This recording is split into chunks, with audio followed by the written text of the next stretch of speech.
വിമാനവും ഹെലികോപ്റ്ററും ജെറ്റും ഒക്കെ ഇഷ്ടപ്പെടുന്ന മക്കളോടാണ്. നിങ്ങൾ മിഗ്-21 എന്ന് പറയുന്ന വിമാനത്തെ കുറിച്ച് കേട്ടിട്ടുണ്ടോ? നമ്മുടെ ഇന്ത്യൻ എയർഫോഴ്സിന്റെ നട്ടെല്ലായ മിഗ്-21 62 വർഷങ്ങളുടെ സേവനങ്ങൾക്ക് ശേഷം റിട്ടയർഡ് ആവാൻ പോവുകയാണ്. 1965-ലെയും 1971-ലെയും പല യുദ്ധങ്ങൾ, 1999-ലെ കാർഗിൽ വാർ, 2019-ലെ പാലാക്കോട്ട് എയർ സ്ട്രൈക്സ് ആൻഡ് ഏതാനും നാളുകൾക്ക് മുമ്പ് നടന്ന ഓപ്പറേഷൻ സിന്ദൂർ.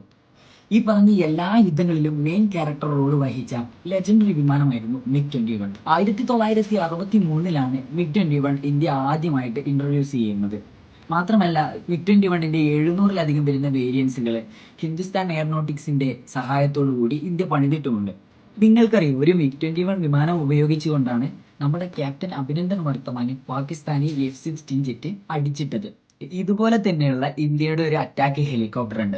21,000 അടി മുകളിൽ ചെന്ന് പൊരുതാൻ കഴിയുന്ന ഏക ഹെലികോപ്റ്ററാണ്. അതിന്റെ പേര് അറിയുന്നവരെ കമന്റിൽ അറിയിക്കുക.